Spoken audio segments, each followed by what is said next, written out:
So obviously, Salt Spring isn't the only one that is dealing with the housing crisis. We're dealing with the housing crisis across the province. That's why we see the province bringing out the Homes for People plan.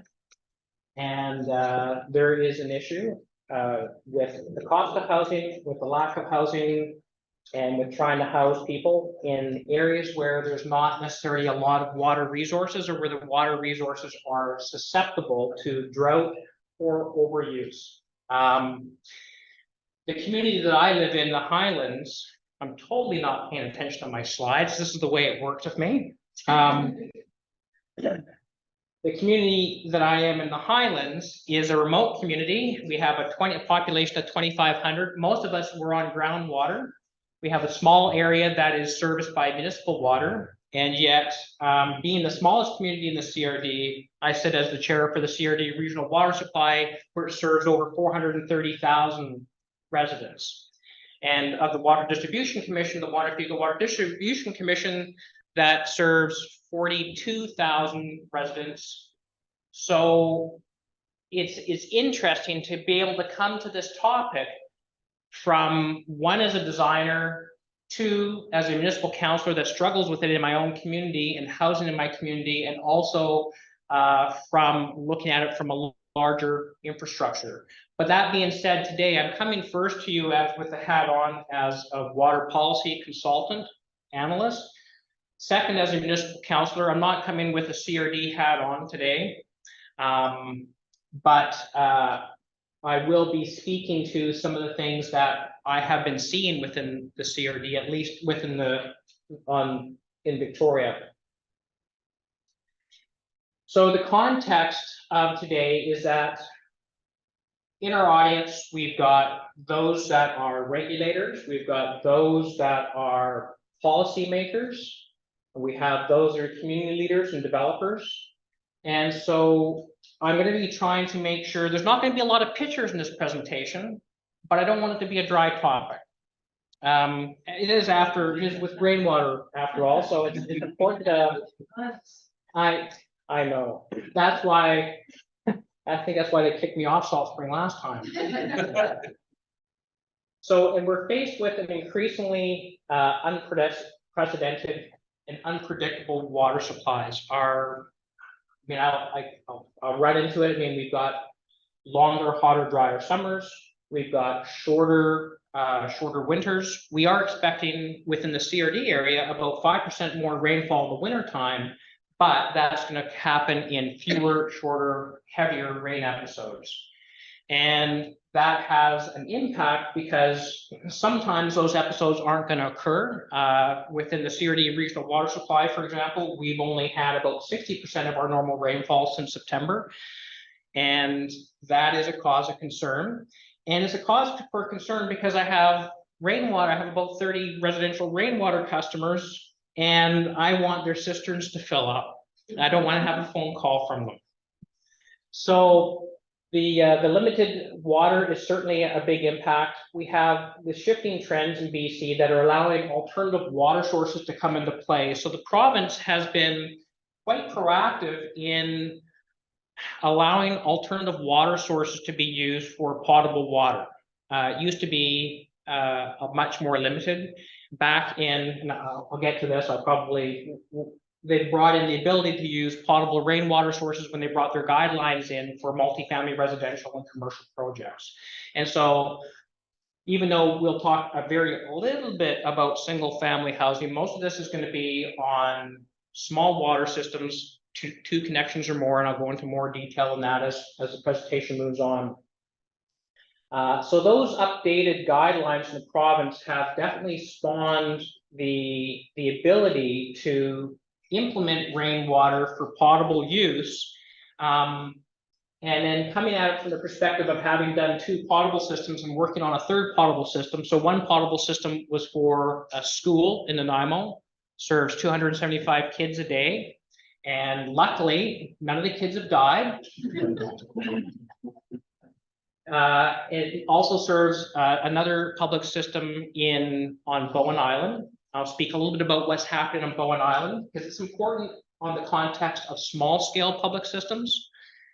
And I've got a 20-unit housing complex up in Denman Island that I've been doing the design for. So we'd be speaking to those 3 projects in a very high level near the end of the presentation. I've mentioned that demand is expanding for housing. That's drawn on because what we have in Vancouver and Victoria is we have very high house pricing. People are moving out of those heavier, more expensive centers. They're moving into smaller communities. The COVID effect has meant that people can now work from home. That's adding additional stressors to groundwater supplies or surface water supplies when you have people that were otherwise living in seasonal cottages and cabins now turned into sort of a full-time home and residence. And not to mention my passion. At my house, I have a farm and a nursery. I have 650 fruit and nut trees planted out on a hillside. And so water for irrigation of the food crops is really important.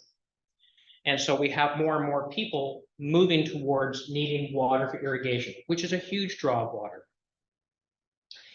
And I mentioned about the BC Homes for People plan, and that's having implications. It's having ripple effects, mostly because we don't have a lot of information of what the government plans. But my community, they've got their target board out, and we're the second ring in that target board. And so we're really scared about, one, our groundwater, but we're also really scared about going over the 5,000 population mark rapidly without having a chance to plan for it. But and the fact that the alternative water systems exist for housing means that if our groundwater, which has been our limiting factor for development, is removed, does that mean that development can come through and impact our community quicker than we have planned for? So it's an interesting topic that is arising. And after you, in a little bit, I'll be talking to Saturna Island about the same thing, and then Pender Island. So there's a lot of people that have questions and concerns and not a lot of answers right now. We have limited staffing and resources, not just in our council hat on, not just in our local governments, but we also have limited staff and resources within sort of VHA, within CRD, within Islands Trust. So I'll be speaking to those from time to time. And the other thing that is also really important is that development is a potentially very divisive topic in communities, especially small communities. And I like to look at it in the sense that water can be divisive if you look at it divisive. Sitting as a chair for the CRD Regional Water Supply, we have 22 politicians, me from the smallest community, we have politicians from the biggest community, we have people from the right, people from the left. The one thing that I love about the CRD Regional Water Supply is it's apolitical. I find that whether I'm speaking on Galiano Island or whether I'm speaking at the CRD Regional Water Supply, people seem to have put their politics aside around water. They take it extremely seriously. And I find that it's actually joined our community together, and it's actually joined the CRD, the regional area, the 13 municipalities together very well. So my goal is certainly not to scare people and cause issues and frays within development. And like, oh my God, I love rainwater. I mean, rainwater, it's free, it's clean, it's sustainable, it's reliable. It's free, kind of, but I can guarantee you that it costs a lot of money to install the water system. If you're not hooked up to a municipal supply, there's some costs involved. And it's clean, kind of, but we have all kinds of things that are in our rainwater. All you got to do is see what happens when we have a fire that sweeps through and we have smoke that hangs over the area and the rain comes and the rain cleans it out. I've got a really nice little water system up in behind Mears Island, Cypress Creek area. It's got the cleanest watershed in the world until salmon spawn time. So it's clean, kind of. And so we have to think about what is in the rainwater. And we also have a lot of other things in the rainwater. We have contaminants, we have emerging contaminants of concern, and we're starting to see some changing regulations around that. Not so much in Canada, but we're seeing it come through the US first, and Canada usually follows suit.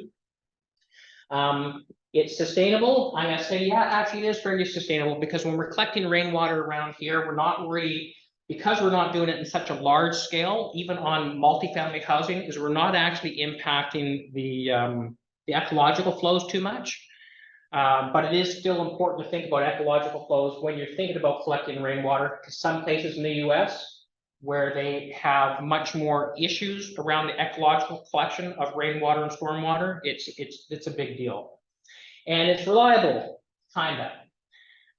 It's kind of reliable if it rains, but then sometimes you have a year like this year and it doesn't. Last year we had a really wet spring. So thankfully I don't have any calls about people that are running out of water. So yeah, so what's in this stuff? So we have to think about our airshed. We have to think about our neighboring land use. So even though rainwater might seem like it's going to be suitable for a housing project, it might be that you got potentially a farm beside you that is doing sprays. Maybe it's not an organic farm and they're doing sprays, or perhaps you've got some industry, a pulp mill across the water that can potentially have some bad air quality that comes from it. So you have to think about the airshed and the neighboring land uses. You need to think about the collection materials that you're using. When a lot of the standards for certifying materials came into place, they weren't thinking about certifying roofs for potable water. They were thinking about certifying roofs for fire. And so what we're seeing is we're seeing a very established industry in the construction building materials industry, and we're seeing the health side of it having to sort of catch up and figure out how to move in among the already set in place building materials construction industry. And now I'm going to say it now, and if I don't say it later, someone please remind me. For the school up in the Nanaimo, what we did is we took certain materials and we soaked them in rainwater to do leach testing to see what we were going to draw out of them. So I'll say that now. I'll speak to that more later. And again, we have emerging contaminants of concern. So rainwater might seem really great, or it might seem really bad. And then there's going to be others like, oh my God, there's so much red tape. And I'm going to be talking to you about the red tape and why the red tape is there, having just gone through red tape on 2 systems and getting operating permits. But it is there for a reason. And despite being on the opposite side, having to try and cut through the red tape, I am in complete agreement with most of the red tape that is there. Some of it I think needs to be unraveled and put somewhere else and recycled. But so first of all, I'm going to start with the Drinking Water Protection Act and Drinking Water Protection Regulation.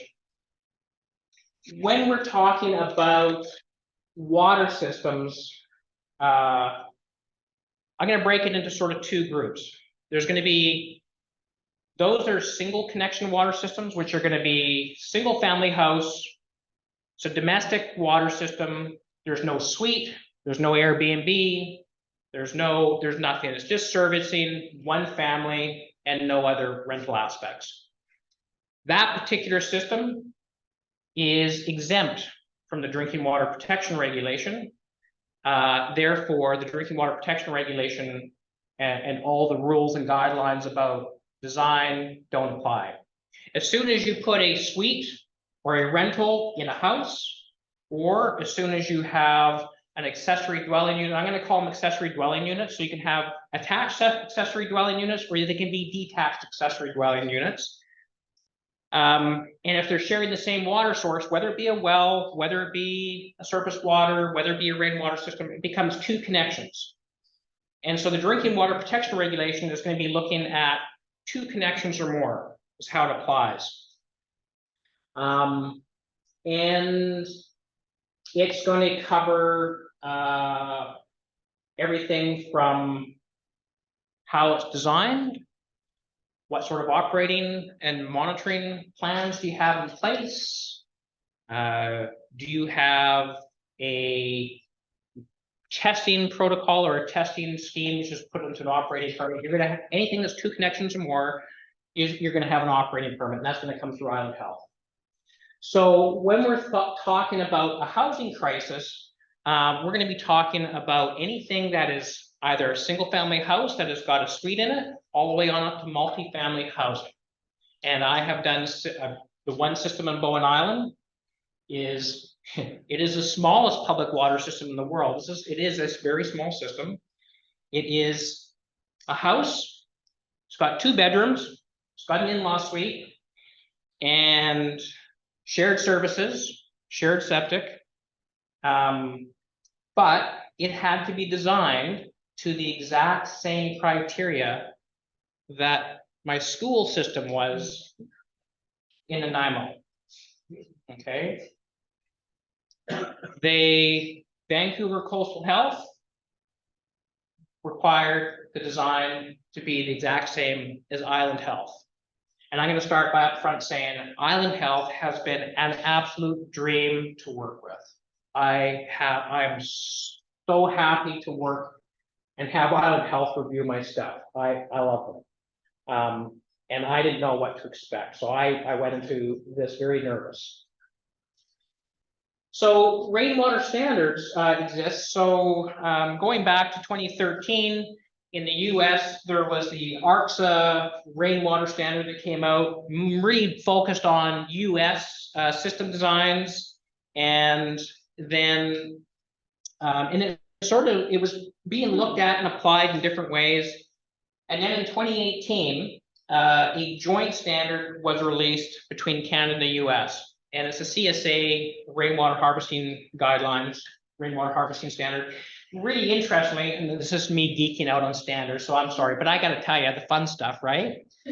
So the US and Canada, CSA, we've never ever worked on a joint standard ever before together.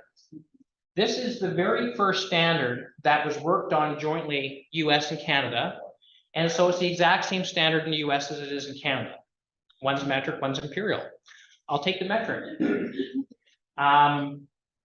So the standard that is there is really useful. The standard is used to inform professionals in how they design systems. It's used by the province to design their rainwater harvesting guidelines. The standard covers potable and non-potable rainwater for single family, multifamily, and commercial applications. And it also covers the same for stormwater, except stormwater, this doesn't cover potable stormwater reuse. So the standard is I think it's a really good standard. And if you're ever needing a way to stay awake at night and read something interesting, spend $212, buy the standard, read it. It's the best thing. So along comes the provincial guidelines, and what there is in the province is the province has the Drinking Water Protection Act and Drinking Water Protection Regulation.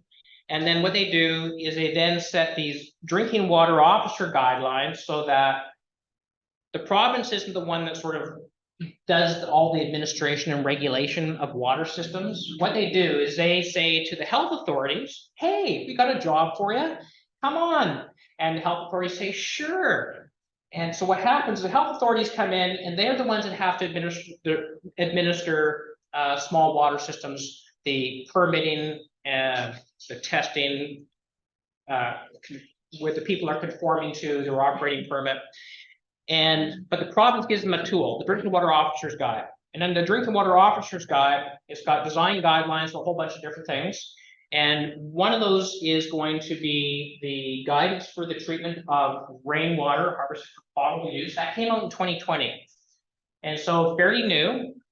But this is what opened the door for potable systems to go into 2 connection or more small water systems.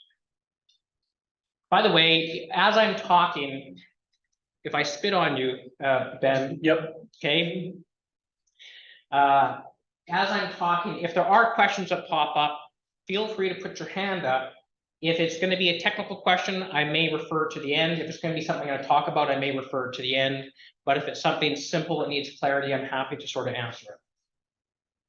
So this is what opened the door for people like me or people like Sandra, wherever Sandra is, to go out and make a rainwater harvesting system that's going to be used by the public or a school or a multifamily housing project. And then in that, there's also another subsection about guidelines for pathogen log reduction and credit assignment. Sounds like a really scary thing, but basically what it is, we've got bad things in the rainwater that we have to think that could be there. We need to treat the water to a certain level. And this document here says, okay, if you've got a deep well, here's what your treatment guidelines are going to be. If you've got a shallow well or a well that's going to be under the influence of potential pathogens, this is what you've got to do. If you've got a shallow well that is, they call it GARP or UDI wells, surface water and rainwater. So they have all these different types of water systems and they have different treatment requirements for each water system. So we're going to be focusing on the rainwater treatment requirements. And don't worry, I'm not going to go into the absolute details of it. I saved that for my teenage kids. So moving on. And then in the context of everything, we have local government bylaws and policies that exist. So they generally do not cover that, they don't apply to the drinking water protection regulation. So they don't apply to 2 connections or more, because that is going to be the health authority's jurisdiction. But a single family residence with no in-law suites, 1 connection, has the ability to be governed by local governments. Generally, what we're seeing is that it's usually tied to such things as tanks, requiring tanks in certain areas that have poor groundwater recharge. So Saturna Island and Nanaimo are 2 that stand out. There are 2 that require tanks in order for anything to be built. It doesn't have to be rainwater tanks, it just has to be water storage tanks. And we have in the CRD, which they do building inspections for you, and they do building inspection for the electoral areas that are over on Vancouver Island, and that they do have regulations for potable rainwater harvesting for houses under bylaw 3780, and not because I sit on the CRD or anything like that, but I used to really like Nanaimo's policy, but I've come to love CRDs. And I'll explain that in a bit. It might sound surprising.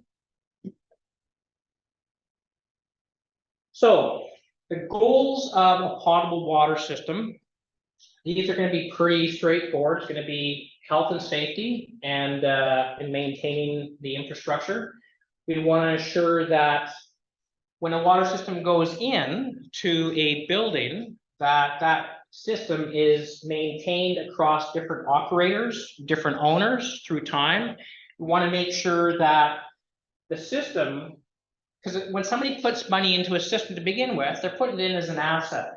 But you don't want that asset, as soon as you don't have an owner's manual, or you don't have good documentation of it, or you don't have a history of how it's been maintained, someone buys the house or someone buys the building and they don't know what they're looking at, and now it becomes a liability. So we don't want assets to become liabilities, because that's just a big carbon footprint and a waste of money.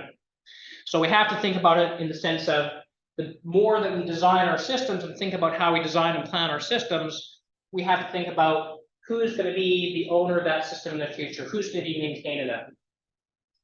And that comes again with the history of operations and maintenance, which provides a sense of security. And it also requires us to have checklists and monitoring and maintenance being done on the system. So those are the main goals of a water system. It doesn't sound too surprising, I don't think. I think everybody sort of gets that idea. It's not too different than our cars. Though if anybody looked at my farm truck, they would realize it's a liability. Yes, you want to buy my truck, it's $700.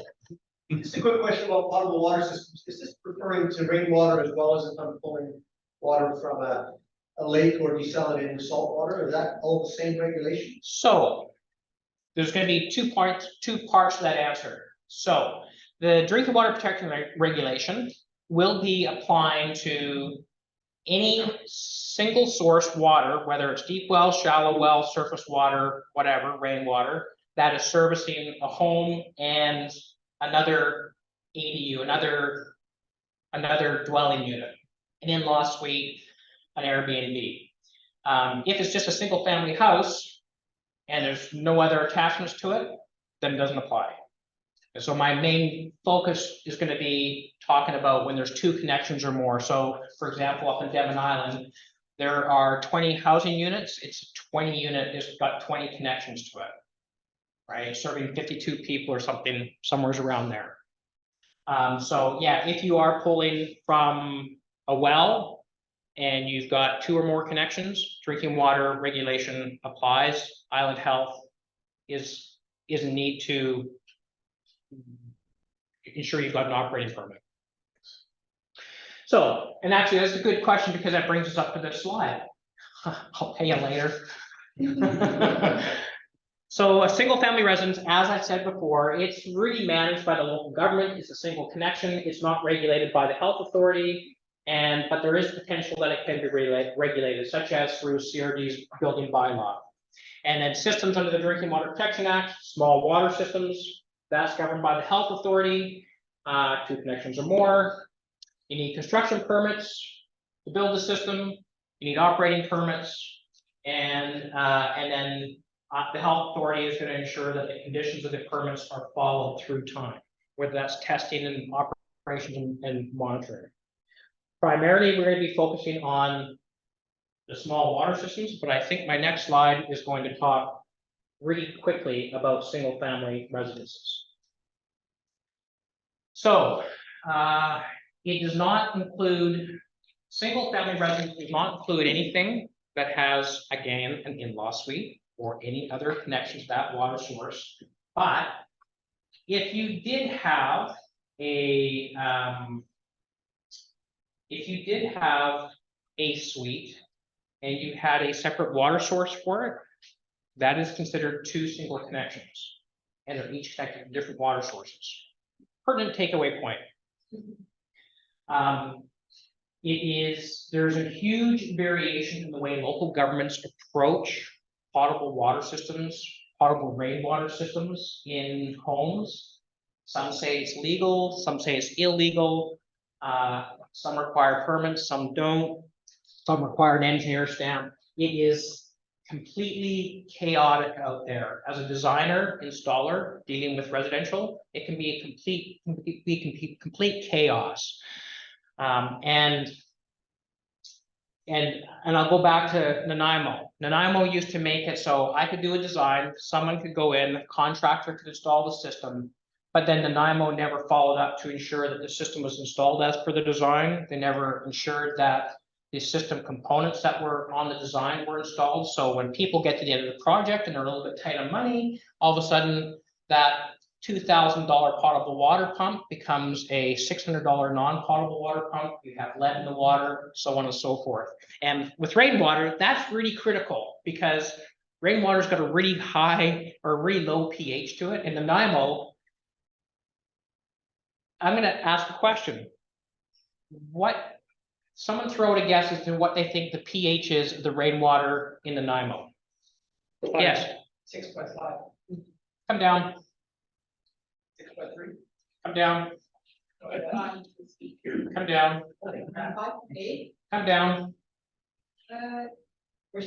Repeatedly, I've had multiple rainwater samples at 4.6.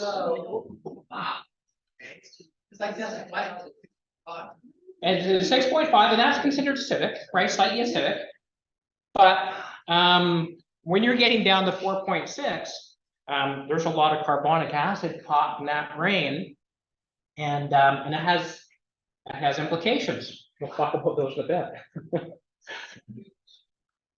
So the drinking water protection regulation, and I've harped on this. I'm going to harp on it again because this is what this whole hour and a half is about. Is that it's 2 connections or more. That health authorities play in several roles. They review the plans, they issue the permits, they inspect, they provide operating permits, and they are regulated by the Drinking Water Protection Regulation, which is a provincial document. And as that works down, They work then to the drinking water officers guide, which I said is this big tool that they give health authorities. And in that big tool, they have all these different subsections. So useful document, it's not quite as fun to read as the CSA standard, but hey, I think it's about, well, it's about 17 subsections and each one's about 40 or 50 pages, so. And now this will be available recorded, so you don't have to jot everything down if you don't want to. You'll be able to go back to this and access it. Yes, Oh, that's your number. that's my number, 30 minutes. 30 minutes. Okay, yes, yeah. Jeez, I got a lot more regulations to go through. We talked about this one. This is the treatment requirements for rainwater harvesting, potable water use. I am going to say that inside of this, there is something that is really important, and that's probably going to be on the next slide. And let's see if it is. It isn't. The other important document, there's the link. You can grab it, you can gain access to it. This is the for the treatment loss reduction credit. It's the next slide that's got the important information that when it comes to rainwater harvesting systems for, okay, computer just froze. So you need to just X the top there. Well, I just need to exit top. That little message set up professional audio, you probably just need to close that. And I don't quite know how to get there from here. Oh, there we go. Here, with rainwater is an oddity in the sense that what they want is they want fairly robust treatment for Giardia, Cryptosporidia viruses, but they want two forms of disinfection. And that's going to mean generally UV, not necessarily, but definitely chlorine. And so that's what takes potable rainwater systems for 2 connections or more into a bit of a realm, especially for small houses that have in-law suites. Because on Bowen Island, I told you about 2 bedrooms and an in-law suite, and they had to design it as the same as a school. So that system on Bowen Island that serves 4 people, the mother-in-law, was $60,000 to install. That's not affordable. It's very expensive. So when you have a situation, and they had no choice, they had to go with rainwater because their well was contaminated with lead from industrial activities close by. So in that case, they had no choice. If they're going to build, they had no choice but to spend that money. But if they had a well that was functioning, it was just a low performing well, it would have been easier for them to have the well provide the potable water and then use the rainwater to be a non-potable water source for laundry, toilet flushing, things like that. Yes. Why don't we just have 2 collection storage sources? You can do that too. Now that would, the health authority, in this case, Vancouver Coastal Health, it would have been, I talked about it, the engineer wasn't totally cool with it. I think on Vancouver Island through Island Health, I think we could fly it because it is definitely 2 different systems. But in coastal health, they were thinking, oh, still the same roof. So it's one of those conversations you need to have. That's where the red tape is. If you have contamination on a roof and it contaminates 2 different water sources, boom. But great question. And I would say that would be a method forward if you're in that situation, is to talk to Island Health and say, can we have 2 separate systems that serve one for the suite and one for the house? Absolutely. And let's just, I'll click down here. I'll just click the slide. So, and that actually, there you go. The rally is applied to a single family house that has an in-law suite, it's really expensive. And because of time, I'm going to move on to the next slide. So there's some challenges facing local governments. Part of the challenge is that if housing expansion is desired and it is needed in the community, and I'm going to say that I mean, I come from a community where we don't want development, we don't want to grow beyond 5,000 people. But I also recognize I've met my wife here on Salt Spring Island. I dragged her off of Salt Spring Island. I recognize that Salt Spring has a housing crisis.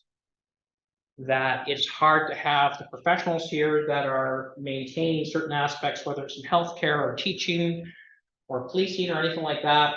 It makes it very difficult. So local governments are going to be faced with the ability is how do they regulate suites?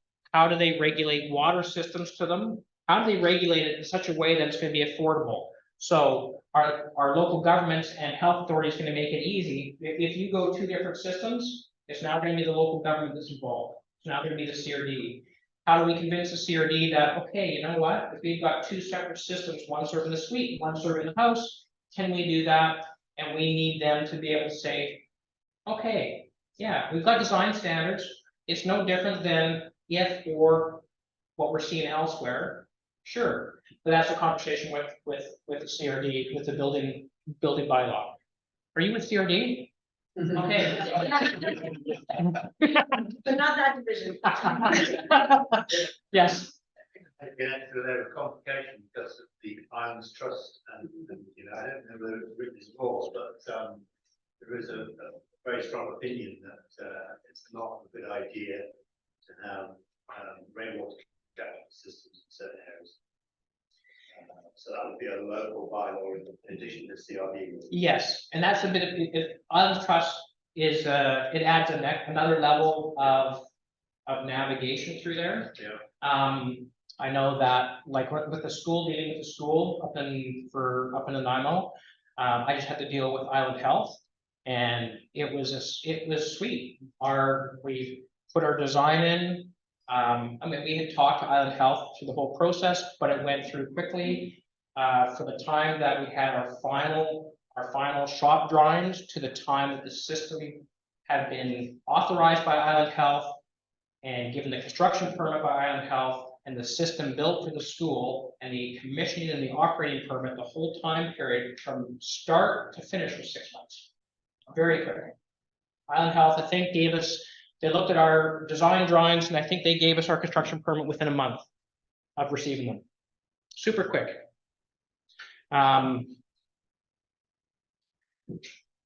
Local governments, they need the tools, and one of the ideas with local governments in terms of garnering tools, such as if you have the two different systems, is that we don't make it easy to get tools for certain people on these sorts of things. And I'll talk about some of the other tools that are needed on some of the other items which help reduce our water demands on our buildings. If you put in a secondary suite policy or you're allowing multifamily housing and you're not following up to make sure, sorry, I've got my local government hat on, and you're not ensuring that the operating permit is in place for the water system and somebody gets sick, yep, with me with my municipal hat on, am I at fault for making sure that the water system wasn't installed? We get septic filings when new homes go in. So there's a bit of an interesting regulatory quagmire, and I don't think that really the Island Health and the municipalities know exactly how to navigate that.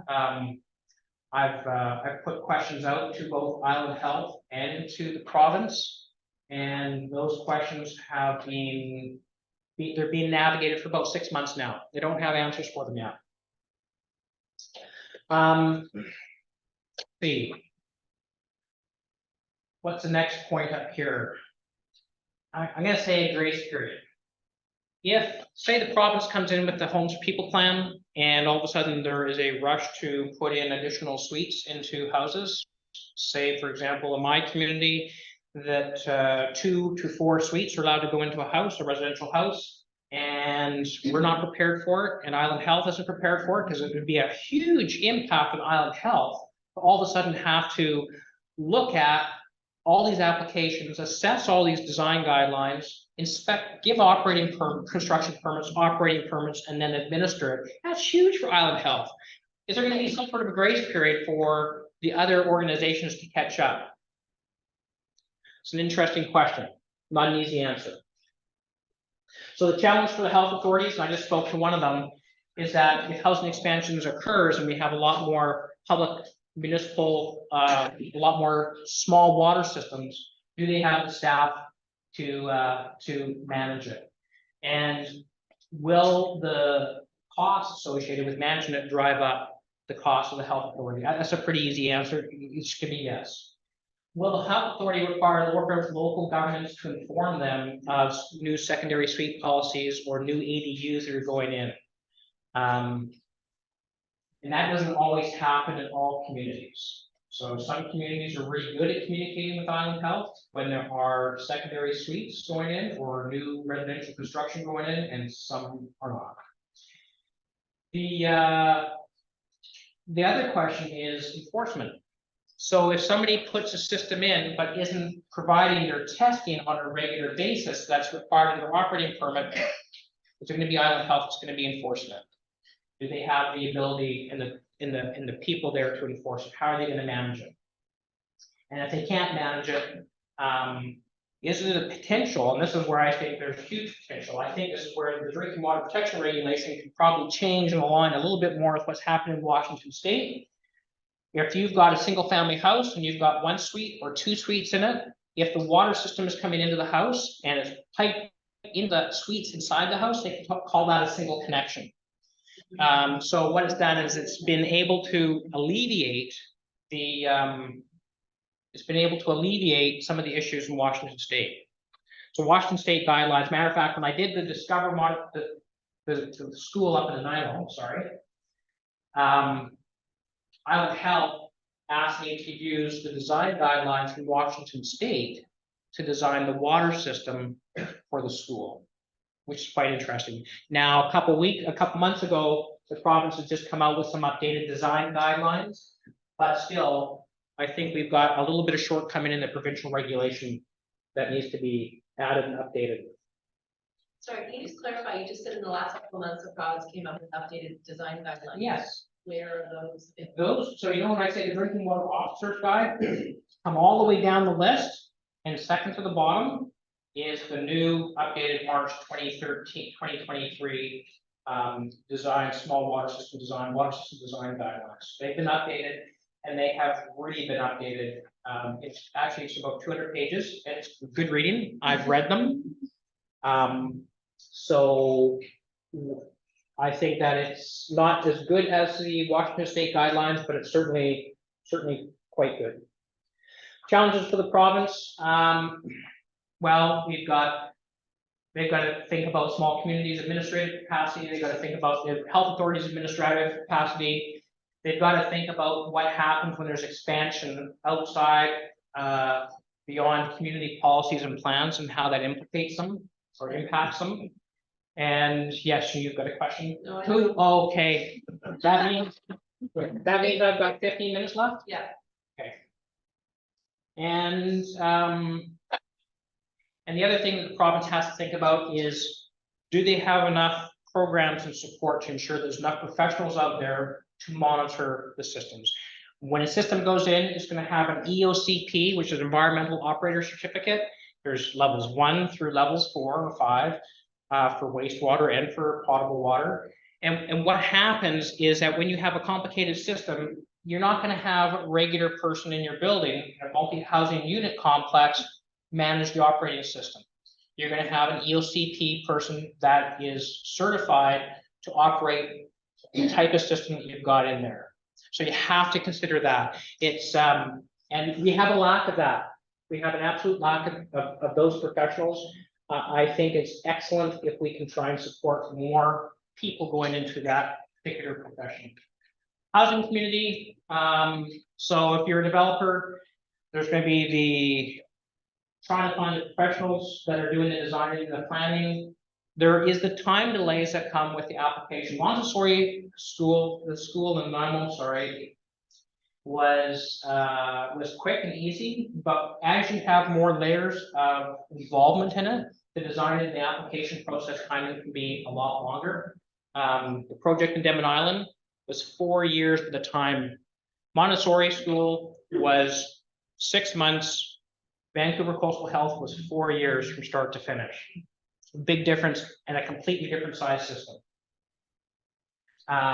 Installation costs are expensive.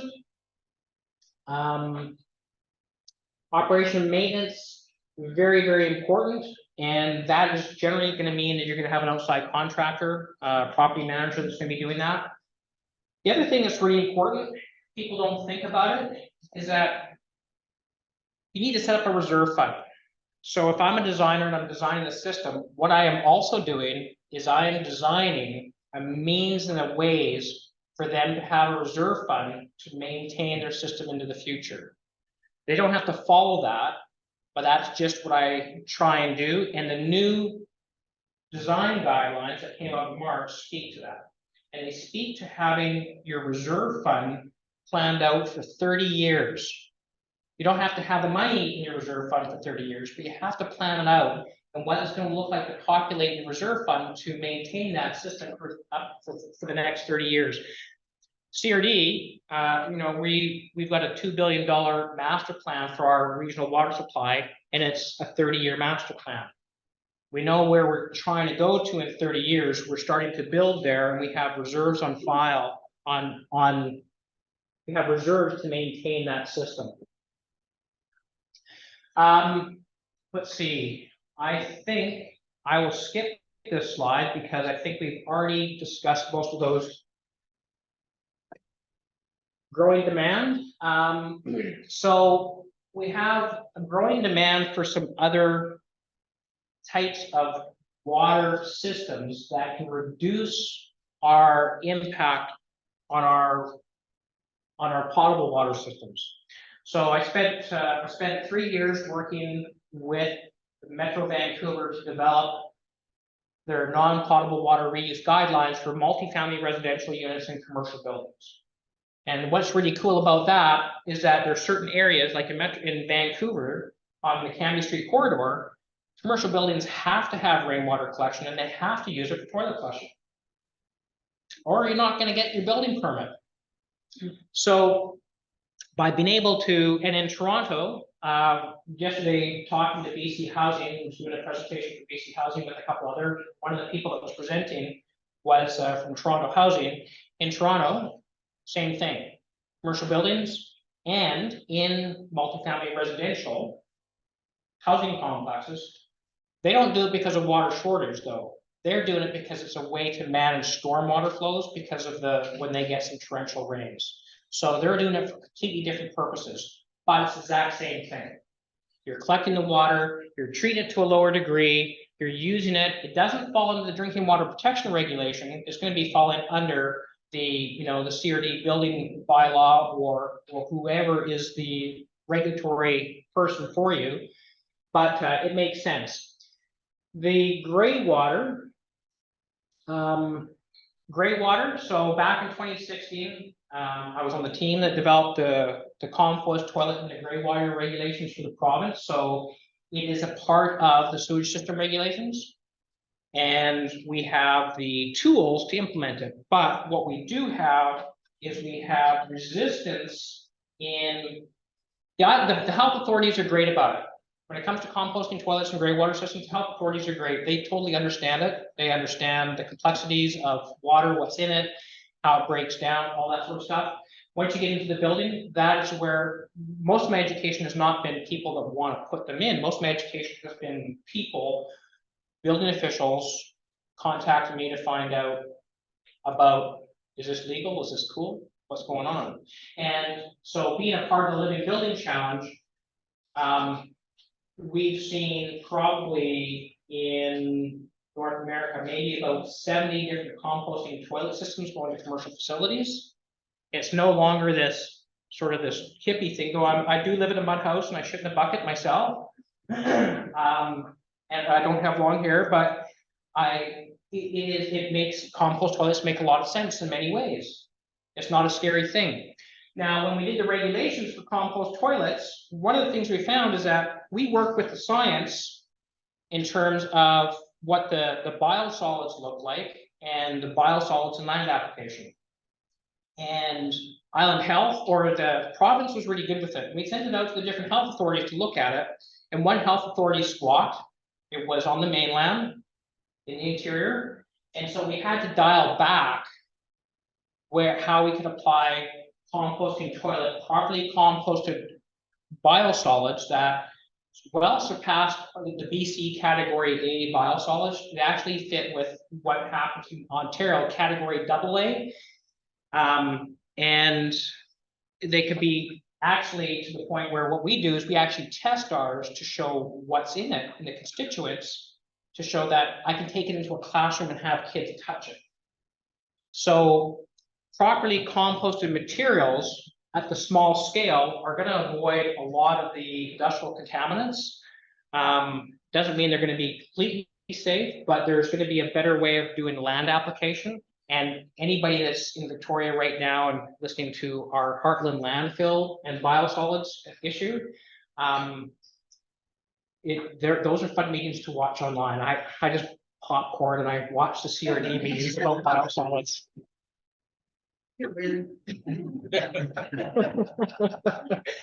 So I think I just spoke about everything on that slide, so we're going to pass through that slide.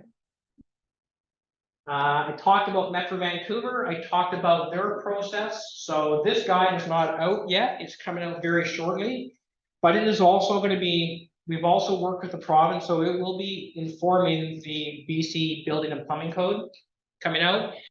But the whole idea with Metro Vancouver's non-potable reuse guidebook is it's designed for planners, designers, construction and implementation, and regulatory and permitting. It's not meant for the average homeowner. It is meant for architects, engineers, regulators, health authorities. And what it does is it sets a process in place, and an integrated design process that when you go through each stage, you can come back and look at it as you learn something and update your design, and then how the permitting process goes through. So throughout Metro Vancouver, rather than having all these pockets of everybody doing something different, now what you have a system, a process, so that if a developer is doing something in Burnaby and a developer and then they're doing something in Surrey and North Vancouver, because they do, they're not having to follow different guidelines from different municipalities. They've got the same process. That is one of the tools which I think is ideal. And This is a question. oh yes, okay. Finish your sentence, I'm sorry, but when will this begin? Who's starting this for potable? Who's starting this for potable? I don't know. I think that what we'll see is that, I mean, with the potable systems, what's going to happen? In all honesty, I think what's in the drinking water officer's guide in the system designs and the examples that are arriving, because there's so many limited ways that you can do it, that it's already there. Is my answer to that. And what we're also seeing in Canada is we're seeing the Canadian industry advancing, and we actually have companies in Canada that actually make packaged gray water reuse systems for commercial and residential. This one here is Aqualoop, is out of Net Zero Water in Ontario.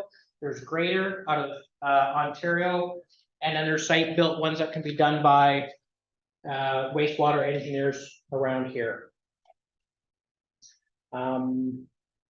And compost toilets, yes, I know. I had to put my book on the screen. And I'm getting close to being done in Nanaimo school. So I've talked about this many times. Basically, it is a straightforward system. It's not too much different than a regular system, other than it's just much more complex. You've got rainwater collection, you've got storage, you've got treatment, you've got supply, you've got chlorination. It can be complex like that. It will have a water budget. In this case, the water budget for the Montessori system, because they weren't allowed to draw water from the ground, they weren't given a water license. They were looking at gray water systems, they were looking at compost toilet systems, they were looking at, bulk water being delivered, rainwater, and at one point in time, well water. So they had to look at their design and water budget and do a whole bunch of different modeling scenarios to see what worked best for them. In this case, it turned out that just straight rainwater was their best case scenario, and that they didn't end up going with gray water. This is for Denman Island, and this is a day graph of what it looks like for their well water use, for the rainwater use, for the precipitation, for their overflows. So when we're designing a big system, we have to design in a much more granular fashion, which looks much different than for a house. But water balance modeling is going to give you a ton of information to help you make good choices. So I would suggest that if you are thinking about doing it, ensure that you're focusing in the very beginning on doing some really good modeling of some different scenarios to feed the way that you design your system and what's going to work best for you. Because if you design everything up front and it's well designed, it speeds the whole process up. Yes. On your last slide for Denman, I know that it's 60% well water and 40% rainwater. Are both treated to potable water standards? Yes. Yeah, okay, Yeah. so that's 100% of the potable water. And now when I say 60-40, what makes that a tough system is that is every day of the year. It's not just rainwater in the wintertime and well water in the summertime or vice versa. We have to have 60-40 every day of the year. It has to be a 60-40 mix, and it has to go through each treatment system because we've got high iron and manganese and this and that. The well water gets treated, it comes in, it goes into storage. The rainwater comes in, it gets pre-treated, goes into storage, it comes out, it gets treated again, it gets combined, and it gets treated again. And can you share what the cost of that system? I don't know right now in the process for Denman Island. We are in the process of doing an initial price out. But I wouldn't hesitate to say that the equipment itself, without the install, is actually, it's not that bad. And this might scare some people, but it's going to be probably about $90,000 to $100,000 in equipment. Not that bad. That's not the storage tanks. There's about 120,000 gallons of storage in this project. But that's not bad. And it's all designed to be completely remote monitored by an EOCP level 3 off island, because there's not going to be an EOCP 3 on Denman Island. So this has to be maintained and monitored off island. I've got all kinds of questions. I got the first one back there. Yeah, they did the 60-40 split. Was that because they could only get that much groundwater licensing or Bingo. water balance? Bingo, both questions, both answers. So by we went through probably 7 or 8 different water models. And they have gray water. Denman Island is using gray water reuse for toilet flushing. So if they weren't using gray water reuse, they wouldn't have enough collection area for the rain and from their well.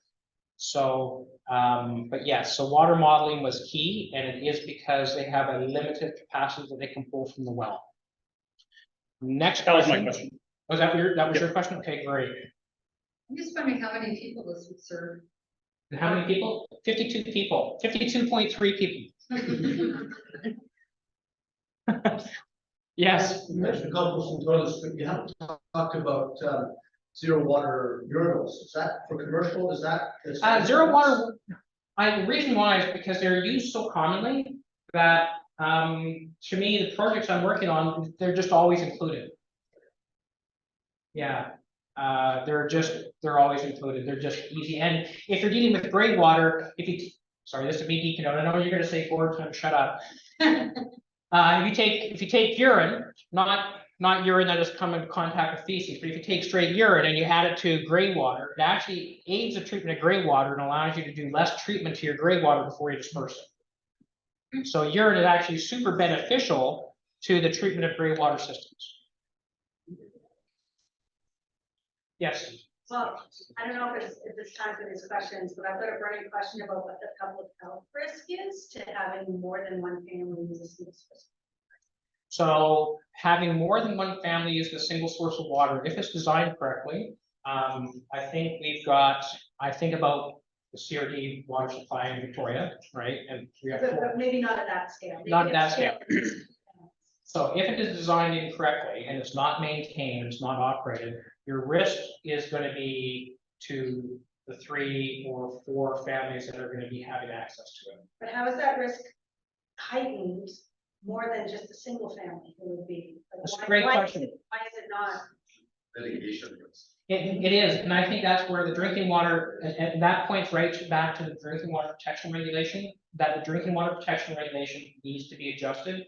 And I think that for that to be adjusted, it needs to come from policymakers, so it needs to come from people like me that sit with a counselor hat on, it needs to come from Island Health, and it needs to come from regional governments as well, which is, so we're all in the same boat, and it needs to come from Salt Spring Solutions and stuff like that to say, hey, you know what, this doesn't quite make sense. We realize we just updated some of these things in the officer's guidebook, but yeah, you know what, let's still look towards Washington state guidelines about the single connection issue. It would,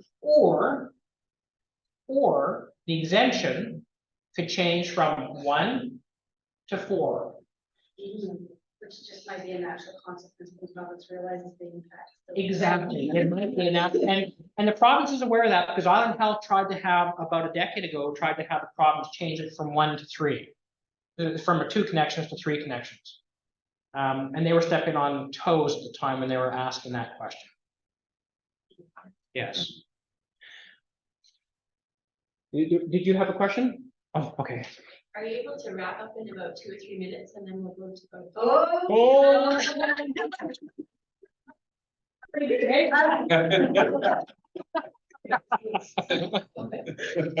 How many slides can we see? I had 41 slides in the deck. You guys, you saw 41. Some of them went through a bit quicker.